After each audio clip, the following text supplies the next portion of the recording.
Dedović, and this is episode 7 of the What We Talk About When We Talk About Mind podcast. Today, I have the pleasure of sitting down with Orin Hargraves.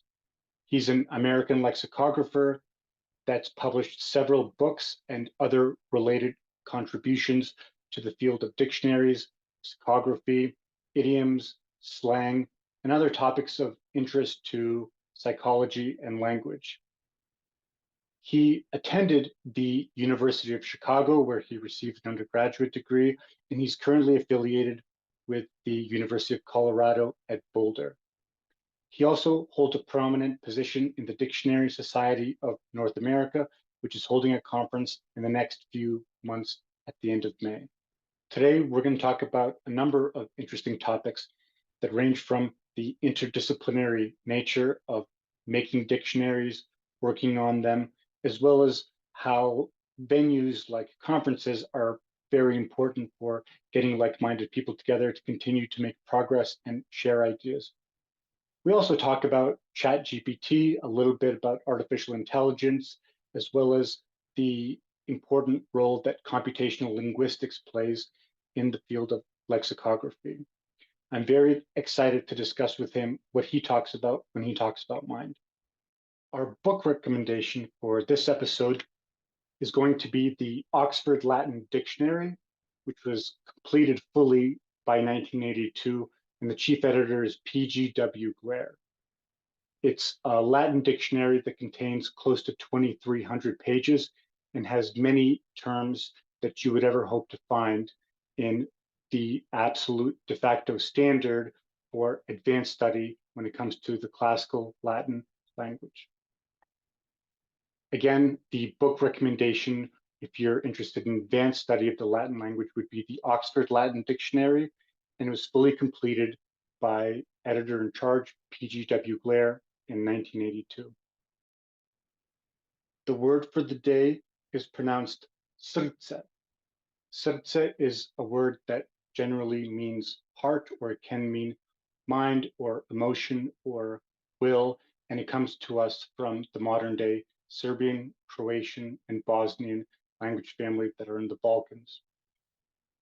The word srce is more closely related to the English word heart, and the three consonants at the beginning are known as a consonant cluster, srce. So the way you pronounce three consonants in this specific language is you have to treat the R as if it has an U or a vowel in front of it, so it's pronounced srce. And one use of this expression would be srce mi govori jezikom ljubavi. And this translates to my heart communicates or speaks the language of love. So the hat for the day contains the word srce, which gets translated as heart in languages like Bosnian, Croatian, and Serbian. Hey, Orin, how are you doing today? Yeah, I'm good. It's a very cold day here. It's 10 degrees and we have new snow on the ground, but it's warm. It's warm at home. I'd like to learn more about your background, your research foci, and some of your areas of interest. Would you be able to talk a little bit about that? Sure. My background, well, let's say my background of interest is certainly in language, and that in a nutshell is why I became a lexicographer. I studied, well, the program I was in, you have some experience of University of Chicago, so you know what it's like. I was in a program called General Studies in the Humanities, which it's what it sounds like, a good, solid humanities background education. And when I was finished, I immediately went on a vacation and I took two books with me, Language by Sapir and On Language by Jesperson, because I think finally at the end of my college degree, I knew what I wanted to study, language. I think I've always been interested in writing because I've always been a good reader, especially as a child. I think some of my most intense experiences came from reading. And so I was interested in how you could go about creating such an intense experience for someone else simply through the medium of language. So writing interested me. And by small stages, that drew me to lexicography, that is defining words. And that's what I've been doing for about 30 years now. Other things I've done along the way, like teaching semantics, which I do currently from time to time, and doing some NLP research, those came about completely on the basis of my background in lexicography. Without having been a lexicographer, those opportunities wouldn't have presented themselves. I believe you mentioned that you were currently working at the University of Colorado at Boulder. Yeah, I'm a contract instructor, what they call a lecturer here, which means I don't have a full-time job there, but when they have a course available for me to teach that I want to teach, and currently that's only one course, semantics, I teach it. It's an upper level undergraduate course. It's required for all linguistics majors and minors. And it's just what it sounds like. It's a course about how language acquires and conveys, encodes meaning. And to my surprise, it's kind of a revelation often for students. Even all of my students have been in linguistics for 2 to 3 years, but most of them have just had the barest introduction to semantics as a subfield of linguistics.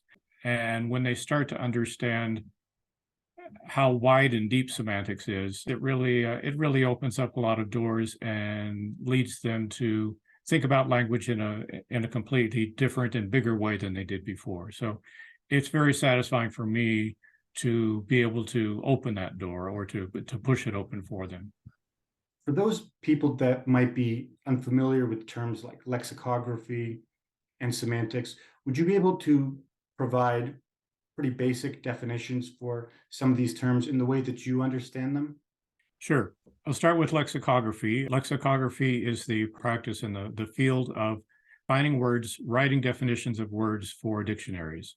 A person who writes definitions for dictionaries is a lexicographer. And that's been my profession for 30 years now. It's not as easy a job to get as it used to be, certainly in English anyway, but it's an important and interesting profession, especially for anyone who's interested in language and meaning and how they work. So that's lexicography and lexicographer. Semantics, as I said briefly before, is the study of meaning in language, how it is that language encodes meaning, how we can be confident that when we produce language, we are conveying meaning to someone else, and how it is that when we read or hear language from someone else, we can take meaning from it. We can assign meaning to the words, sentences, phrases that we hear. The foundation of semantics is semiology, that is, the study of signs and how it is that signs can stand for things. In other words, we have a word banana, and if I say banana, it immediately conjures an image in your mind. And that works because of this basic notion of semiology or semiotic. A thing can stand for another thing. I don't have to hold up a banana to give you the idea of a banana. I can just say banana because you get that. Animals are capable of that connection between a sign and the thing it stands for, but the ability of humans to interpret, manipulate, create signs far surpasses that of any other species. And that's why we have language, because if we didn't have the complexity of semiotic representation that language represents, we wouldn't have language. That's what it depends on. Thanks for the very thorough and thoughtful answer. And I'd like to circle back with you a little bit later in our discussion about the importance of language and its significance with respect to psychology. Now, when I first started looking at the field of lexicography and I started looking at some of the different societies and groups online, my impression was that it was a pretty small community of individuals. And a lot of times, the only opportunity for people to get together with other lexicographers on a formal basis was through conferences and through associations. So I know, like you mentioned, you're part of the Dictionary Society of North America. So could you talk more about that society that you're in and a little bit later about the conference? So the society has been around for about 50 years, and I don't know how it ranks age-wise with other lexicographic societies, but I think it's one of the older ones. If there is an older one, it would be Eurolex, which is the European Lexicographic Association. There are five or six of these around the world. All of us know about each other. We often tend to go to each other's conferences. And there's even a global organization, very, very loosely structured, called Global Lex, which ties together all of the regional lexicographic societies. But as you say, it's a small world. I didn't realize quite how small until I started actually defining words and meeting other lexicographers. Today, so many lexicographers are freelance, far more freelance than work for a publisher. And so when a publisher or some other organization wants to put together a dictionary, they are more likely than not to call up freelance lexicographers. And so over the years, you end up working with the same people over and over again on different dictionaries for different publishers. And I don't want to give the impression that you're not getting your money's worth because the same people are writing every dictionary. Because every dictionary has its own audience in mind, its own guidelines, its own style manual. And as lexicographers, that's our job, to write the dictionary that the publisher wants us to write based on criteria that publisher gives to us, and other resources that we have to use, such as corpora. So over the course of years, you get to know just about everybody else in your field, not only through attending conferences, but through working on the same projects. And obviously, over the course of 30 years, the world has become a lot more virtual because of the internet. And today, people who work on the same dictionary can be in 5 different countries and never actually meet in person, but can meet virtually like you and I are meeting now, and get to know each other that way. The great thing about our conferences is that we get to see people in person every couple of years that we may not see at all in the intervening time. Wonderful. And for the conference that's coming up in a few months, the 24th conference, could you share a little bit more information about that, about some of the topics that are going to be covered, as well as what the real value add is to the material or the program there if somebody's interested in linguistics? Sure. We're super excited about this conference for a number of reasons. First of all, it's our first one in 4 years. Normally we meet every 2 years, but obviously because of the pandemic, we could only have a virtual conference 2 years ago. 2 other reasons that I think it's going to be supercharged this year. We have a focus on the lexicography of indigenous North American languages. And we've been able to tap so much talent to talk about that subject. We have a whole group coming from Canada. I think we have 8 presenters coming from Canada who are going to speak on work that they're doing with indigenous Canadian languages. We have probably half a dozen coming from the United States, working in languages spread all across the United States, indigenous languages. And I think we have a couple of people from Mexico. So that's one focus of the conference. The other focus is on the last day of the conference, one of the morning sessions is devoted to the use of lexicons in natural language processing. This came about because my first job at University of Colorado was with Martha Palmer, who's a very big name in the natural language processing world. And as soon as I knew I would be the host of this upcoming conference, I approached Martha and asked her if she wanted to do a workshop, because in fact she hired me on the basis of my work as a lexicographer. Because of projects that we were both loosely associated with, she knew who I was and I knew who she was before we even met. I taught a course in lexicography at CU in summer of 2011. Linguistic Society Institute, and I told her I was thinking of moving back to Colorado. I'm from here originally, and she said, "Oh, well, we'll come to see you. I'll give you a job," and she did. So now, 10 years after the fact, I've given her a very small job, the job of presenting this fascinating workshop on the role of lexicons in natural language processing. So that's going to be a big draw. There's also a lot of interesting overlap between these 2 themes that I've just talked about, indigenous lexicography on one hand and NLP on the other. So much NLP And actually, so much lexicography historically has been centered on Western languages, European languages. And most European languages, well, let's say most Indo-European languages, lend themselves very easily to the idea of lemmatization. And by that, I mean, we can take a word, look at it in its lemmatized form, its lemma, and everyone knows that that's the word that you look up in the dictionary. We know that that word may have inflections, conjugations, and so forth. But when we look up that word, we can be confident that we're going to find everything that we need to know. That's not true in many, many indigenous languages. It's very hard to identify a lemma because lemmas in many indigenous languages don't occur. In other words, you never see the word in its completely uninflected form. It's always has a bunch of prefixes or infixes or suffixes. And so if you're making a dictionary of an indigenous language, what do you actually put in the dictionary? How do you enable someone using that dictionary to find that word and to find the meaning of the word? So that's one area of overlap that I think NLP can help with.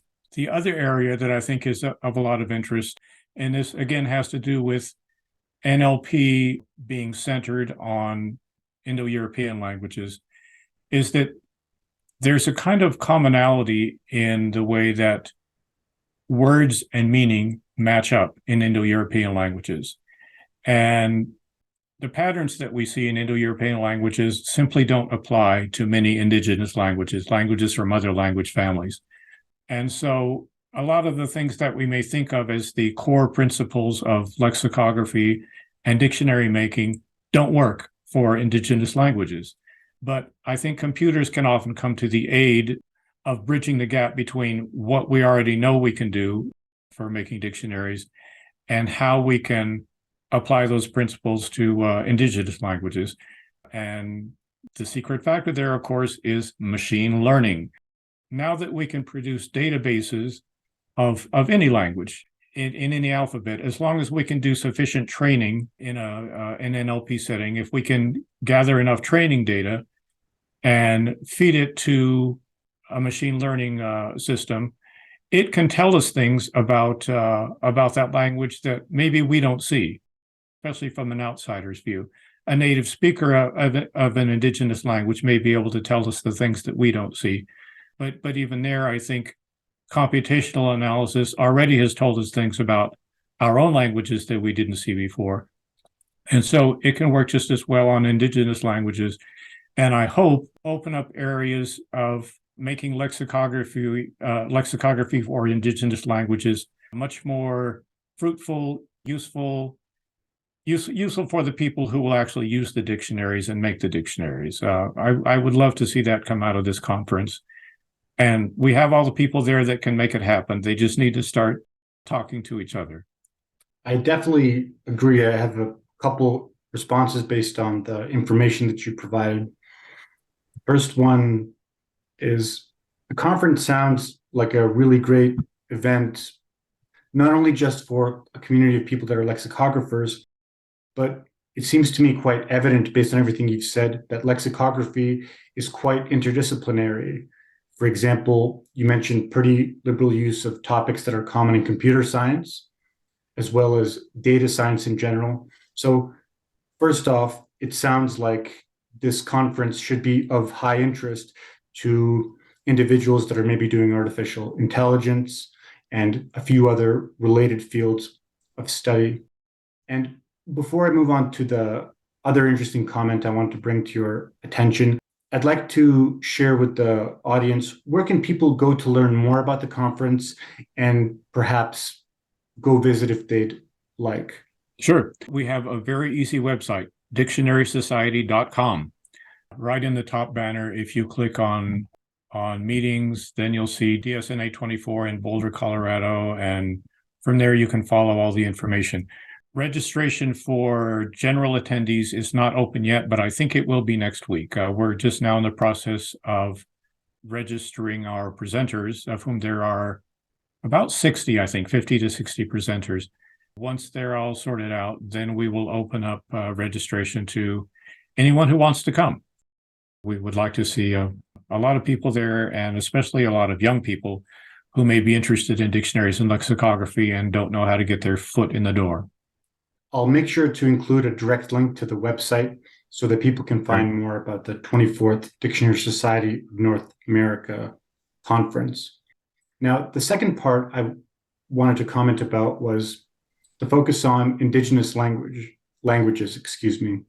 I have a little bit of experience because I had to study a bit of language called Nahuatl. Mm-hmm. It's indigenous to modern day Mexico, Mexico City, and the Nahuatl speaking peoples are what are commonly known as Aztecs, even though the name Aztec actually was coined by a person in the 1800s who got it from a neighboring tribe to the Nahuatl, and that was just a name that they call them, and it has very little to do with the actual source culture. Now, I say that to bring to your attention a recent discussion that I had with individuals that represent an organization called Living Tongues. And I believe they're based in the Northwest or Oregon, and they make it a mission to digitize these indigenous languages. They actually provide tools and software to help individuals actually do this on their own. And I find this information interesting because you said that we want to get more people talking to each other.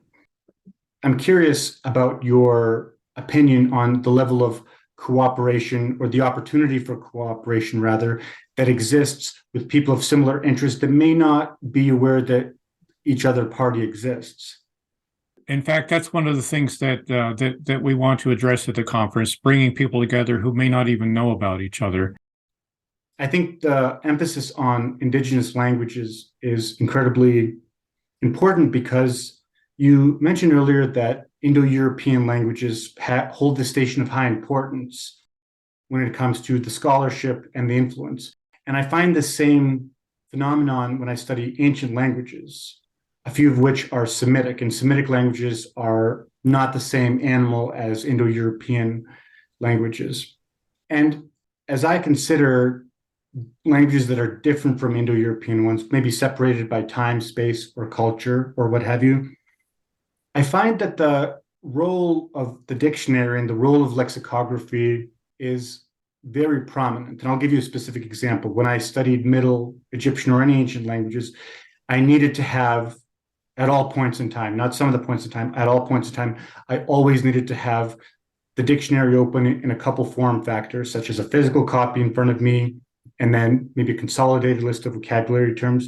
From this, could you talk a little bit about how important dictionaries are and maybe why they would be taken for granted by a regular person who hasn't spent a career thinking about it? Well, I think in European languages, they're taken for granted because they've been around for more than 500 years. They were a novelty when they first emerged, everything is a novelty when it first emerges, right? But now, and even though young people today don't think of the dictionary as a book, they don't think of it as something on their bookshelf, they think of it as something on their phone. We do take for granted the notion that if we need to know the meaning of a word, we can find it by looking in a dictionary, or, again, for a young person, by asking their phone what it means. In European languages, that tradition has been established over the last 500 years because people have been writing dictionaries. People need an authority in language, and I don't mean an authority that tells them how to use language, but an authority that tells them how language is used. If they read a word that they don't understand, they need to be able to look it up. Or if they want to use a word, but they're not quite sure what it means, they need to be able to look it up. So we take for granted that dictionaries play a very important part in the life of a native speaker for the reasons that I've just outlined. And with reference to what you said, when you're studying another language, a language that is not yours, in a lot of ways, I think the need is even greater because, you run into a lot more words that you don't know. You hear a lot more words that you don't know. And, it's great if you have a native speaker of that language at your right hand all the time. You can ask, but even then, you don't want to wear out your welcome with that native speaker by asking them what everything means. So it's very handy to have a reference at hand, a dependable reference that will help you to decode words that you're not familiar with. And I'm more interested in what you said previously about how the paradigms or the models for building dictionaries for Indo-European languages doesn't quite work when it comes to indigenous languages, and specifically you said prefixes, infixes, or having to add a suffix. And I can relate to this because from what I understand, my native language, which I'm very lucky to know natively, was called Serbo-Croatian back then, but now it's Bosnian, Serbian, Croatian, and so forth. And there are certainly a lot of nuances about that language that is very difficult for native English speakers to understand, even if they get a description or a section in a grammar. And one example I have is when we, in my language, add a PO prefix to a verb, what it does is it changes the action of the verb to be what's called the perfective aspect from the perspective of the subject of the verb. What that means is, tangibly, I have a verb, glediti, which means to watch, not to see or observe, but specifically to watch something closely. And if I say to someone, gledai, it means watch yourself or be careful. However, if I add that PO prefix and I say pogledai, what that means in that perfective aspect, it means do the action of the verb of watching yourself as if you are an outsider physically observing yourself and not you. And when you say to someone pogledai, it means the closest comparison in English is look at yourself, look at the way you're behaving. So it changes the meaning quite a bit in a much more subjective way. And when I explain this to native English speakers, they find it quite bizarre. And you're hard pressed to find this level of nuance in dictionaries, which really ties into the fact that I think dictionaries are extremely important, not just resources or books, but also tools for people to express themselves more clearly with other people. And we may take for granted the things that we don't know. Could you share maybe any specific textual examples or any specific circumstances where the paradigms of Indo-European languages aren't a good fit for indigenous languages when it comes to the work of compiling a dictionary or writing entries? What comes to mind for me, and again, this is not not an example from an indigenous language, but from a language that I was learning that didn't behave at all the way English did. I was a Peace Corps volunteer. I lived in Morocco for 3 years, and in preparation for that, I studied Moroccan Arabic for 3 months. At the time, there was a Moroccan dictionary put together by an American university. Perhaps that's typical in a way that the dictionary of a Middle Eastern dialect is put together by an American university because that's where the money is, right? But anyway, so after 3 months of study, I got to my site feeling very confident that I could do everything I needed to do in Arabic. And my confidence was just completely shattered within a couple of days because I got to my site and I found that people at my site, the village where I was going to live for 2 years, didn't talk in the textbook way that I had been told that they would. There were many differences. I kept hearing words and expressions over and over again that I'd not been taught in my training, and I didn't quite have the tools to decode them, but I did have enough that I could make a little bit of sense of it. So to give you an example, and again, to try not to go too far into the weeds, the way, as you know, the way that we negate in English is fairly simple, not, or some version of no, or a contraction based on not. But the way you negate in Moroccan Arabic is with both a prefix and a suffix. You put ma at the beginning, and you put sh or she at the end of a word. You can do it with verbs, adjectives. You can do it with a number of words and expressions. So anyway, I kept hearing this one expression, mohalsh. I had no idea what it meant, but I knew that it was a negation. I had been given at least that tool because I could hear the negating parts of the word. It started with and it ended with sh. So I thought if I can just figure out what this word in the middle is, I'll know what the word means. I noticed that it was always used in situations where I could see it was a very useful expression. It was the word that you said to someone when they suggested something that they wanted you to do, and you didn't want to do it, but you wanted to let them down in an easy way. You just said, "Mohaj," but I still didn't know what its components were. And finally, I found a native speaker who I could repeat the phrase to, and he was actually my tutor. He was very good at sorting out confusions of this kind. He identified the word in the middle, which is hal. It was hard for me to hear, but that was the word that I meant, just means atmosphere. And so the word just means this isn't the atmosphere. This isn't the setting in which the thing that you want to do should be happening, is what it means. But it's incredible shorthand for a fairly complicated idea.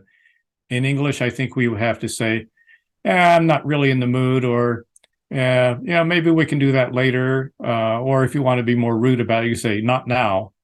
But Moroccan Arabic has this, one size fits all, very polite and useful expression, mohaj. It's not the time for that to happen. In an indigenous language, I think the problem you have there is that even the native speaker of the indigenous language may not recognize the lemma because they have only heard the word and used the word in its many different inflected forms. And so you may actually need some sort of computational analysis to figure out what is the lemma, or what's the closest thing to the lemma that we can put in a dictionary so that the speaker of this language will be able to find where this word comes from. Is there any work being done on comparative lexicography where the meanings of words are studied with respect to change over time? I think in general, a dictionary that's put together on historical principles, and of course in English, the prime example is the Oxford English Dictionary, which gives the meaning of words as they've evolved over time. In other words, the first sense of a word that you see in the OED is the earliest sense, and it proceeds through there to the most recently developed senses. I think scholarship in a language has to go pretty long and deep before it's even reasonable to get to the stage of thinking about that kind of historical dictionary, because it requires a lot of resources. First of all, you need to have access to all of the preserved texts over time so that you can study the word in context. And European languages obviously have this because we've been printing them since the 15th century. Indigenous languages, unfortunately, have a much thinner corpus to rely on. There may be no written record before the 20th century of the language, and the system devised for writing that language may be one that's been imposed from the outside. Westerners may have come and said, well, why don't you use our alphabet with your language, and we'll just make it work somehow. We'll add some extra squiggles, underlines, and other things so that we can reproduce all the sounds of your language. So it's much easier to do that in a language that has a very long history of print, and so many indigenous languages don't. You bring up a great point about the limitations to research, or, to take that to completion, what do you do with a language that only exists in an oral culture where you don't have formal writing as a tradition for storing information for future generations? Now, going back to your experience in Morocco, I noticed when I went through your very impressive publication catalog that you wrote several books on idioms, slang, and one book was even on rhyming, which I'll include links in the citations so viewers can check them out. But could you talk a little bit about why you were compelled to devote so much of your creative energy into works related to idioms, slang, and that specific niche within language? Well, all of the books came about for different reasons. My first language reference book was about the differences between British and American English. And a chief motivation for writing that book was just to keep all the differences straight in my mind, because I lived in the UK at the time, and I was constantly running into differences where Americans had one way of saying something and Britain said it in a different way. And since I was working on dictionaries at the time, it was very important that I kept these distinctions apart. The longer I lived in the UK, I wouldn't say that I forgot my American English at all, but I wasn't using it regularly. And so the longer I was there, the more natural it was for me for the British expression to come up to my mind, especially if I was communicating with British people, because if I used the American one, they wouldn't know what I was talking about. So that book was really just an attempt to record the many, many differences that I was aware of between the two. Next was my book about slang. That was a commission from Merriam-Webster. I had done some work with them already on some dictionaries and reference books, and so I had a good relationship with an editor there. And he asked me if I would write a book about slang for the English learner. And I was very interested in doing this in a way for reasons that we've already talked about. When you're learning, obviously we all have a good grasp on the slang of our own language, especially if we're young, because if we're young, that is our language. The slang of our first language is our first language. But when you're learning a second language, chances are you're learning the textbook variety of it. And it's so frustrating when you study hard and you do great on your tests, and you think, wow, I've really nailed this. I've nailed this sucker.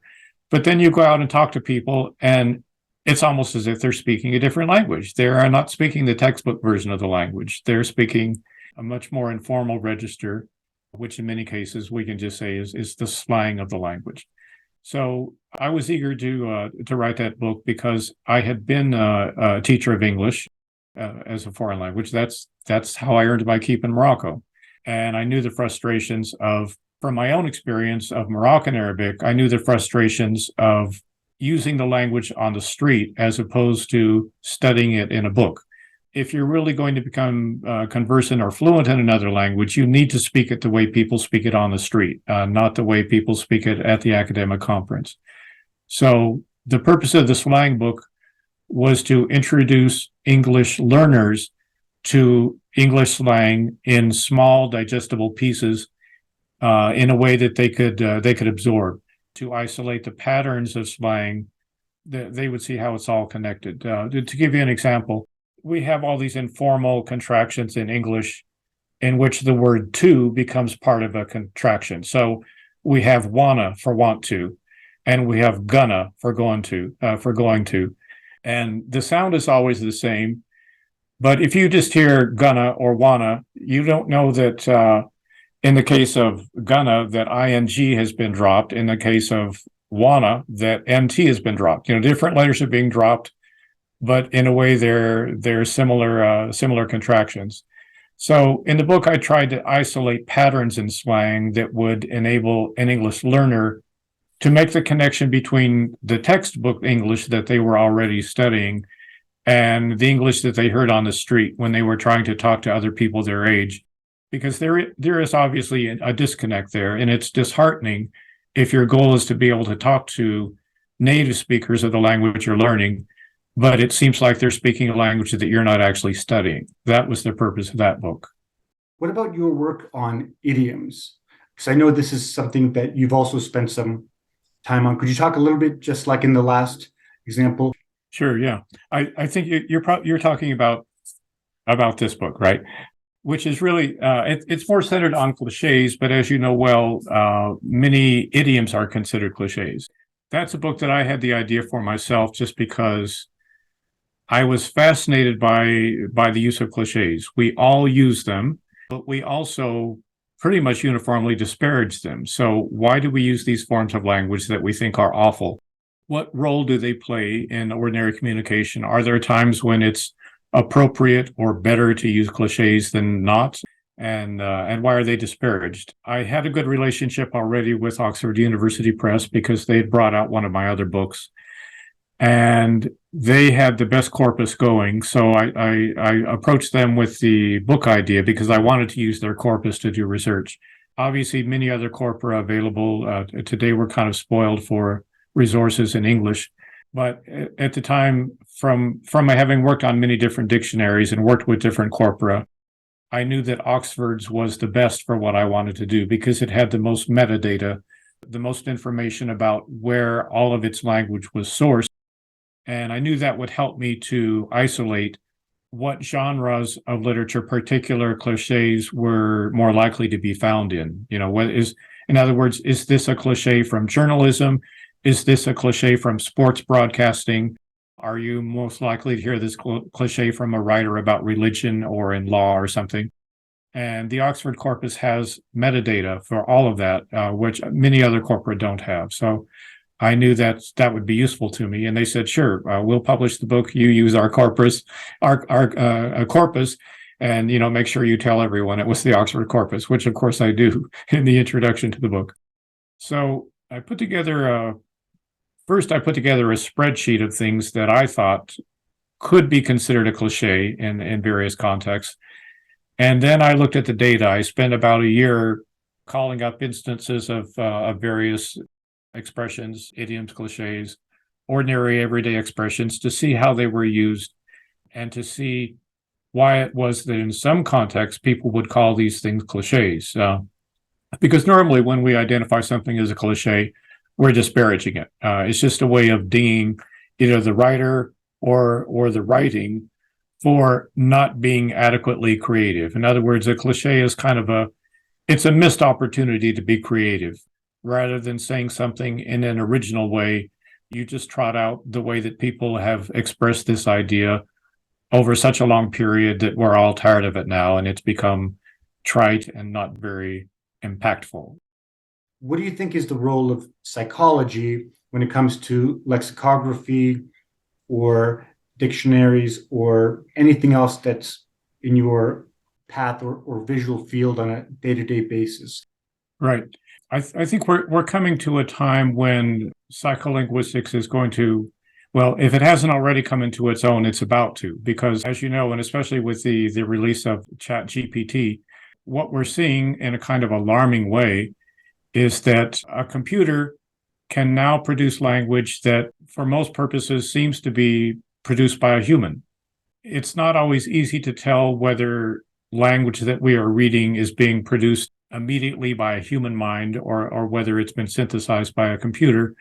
So it's important for us now more than ever to understand how it is that our brains process language, how it is that we're able to just manipulate these little bits of flesh in our mouth and throat and lips, produce these funny sounds, and then the person hearing them actually knows what to do on the basis of that.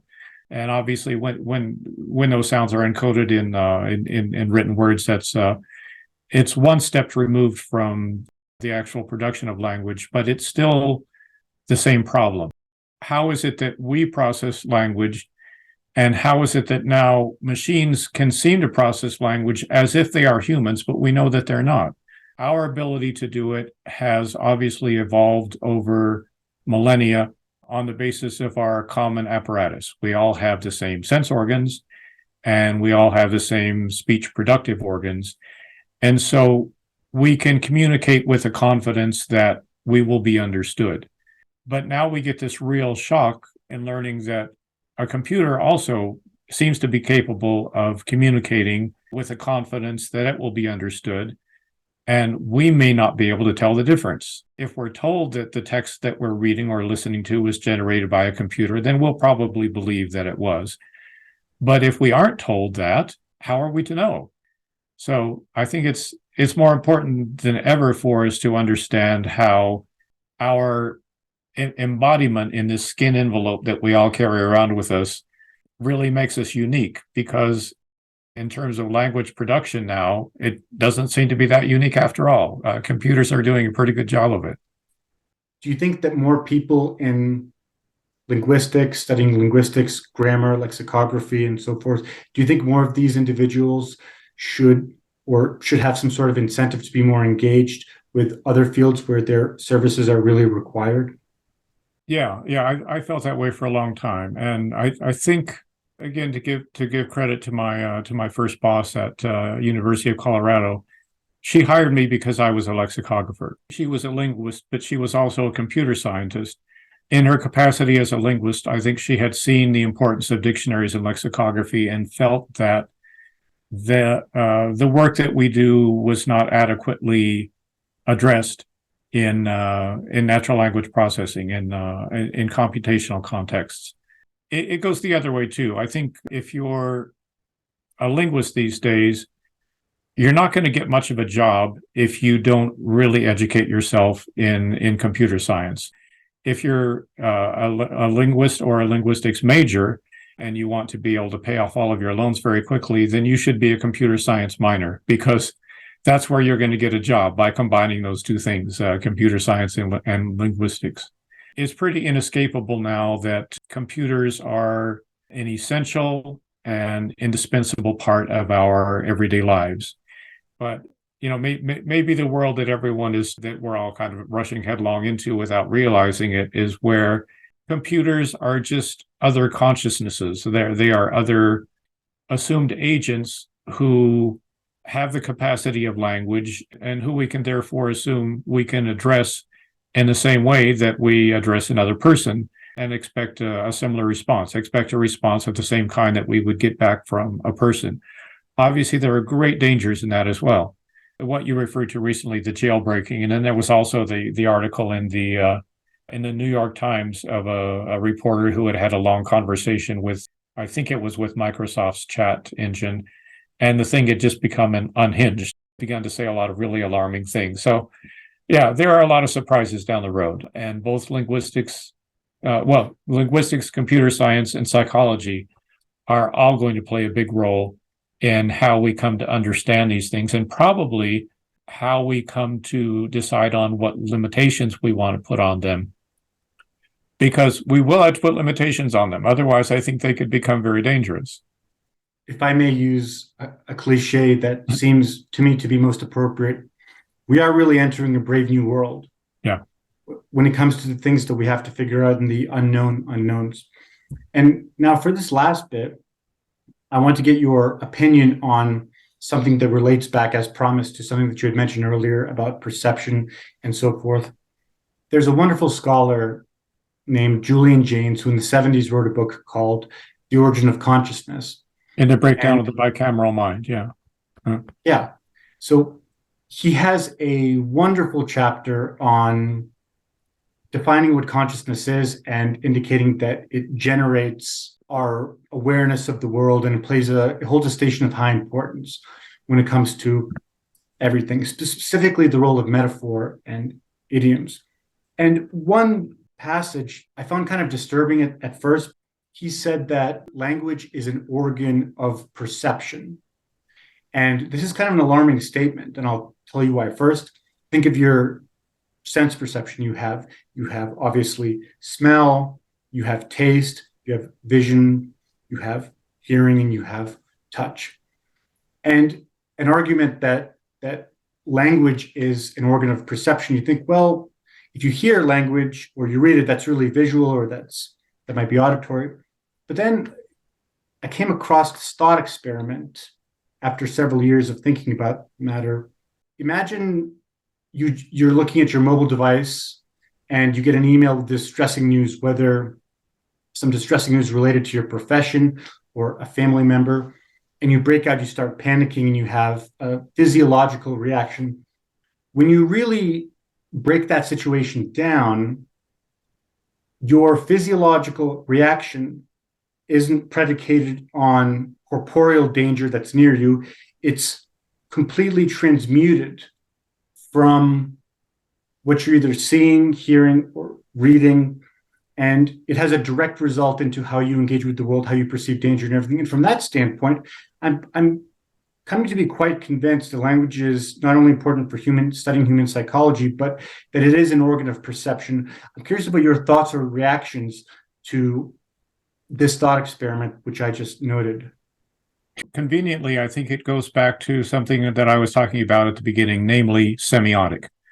The reason all of this works is because we agree that one thing can stand for another, one thing can represent another. In other words, that a sign is a valid thing. When we see the sign, we know the thing that it represents, the thing that it lies behind. And our consensus about that, our confidence that linguistic signs carry meaning, that they reliably represent the things that we have learned that they represent. So when a piece of news comes to us in that form, as you say, a written notification, a text on our telephone, we're able to discern the meaning. We can make the connection between the words and the thing that the words stand for. The name that comes to mind here, and I'm very happy that I can say this name at the end of our interview because he is my god, Charles Saunders Peirce. He was the pioneer in the field of semiotic and signs. All of his most important writing is devoted to understanding this relationship between a sign and the thing it stands for. He devised a brilliant typology of signs, the different kinds of signs. He talked a great deal about how it is that language, which is I think, as we've implied by now, a very elaborate system of signs, how it can be a medium of meaning, how it can convey meaning. All of it depends on semiotics, the notion that there is a sign and the sign represents a thing, and we are confident in that relationship. When we see the sign, we know that it refers to the thing. So yeah, I would send everyone to read their Peirce. He makes this clearer than any other writer does, which is not to say that he makes it easy to understand, but he understands it and writes about it in a way that's more convincing, I think, than anyone else. I'll make sure to add a link to that resource, and I'll make sure to add it to our citations. And as always, Orin, it was a real pleasure to get a chance to speak with you. And I hope we can stay in touch and talk more about these topics once again. And most importantly, good luck at the conference. I'm sure other people will be very excited to go there and to learn more about it. Yeah, I hope so. I look forward to seeing you there and everyone else who comes. It'll be a great time.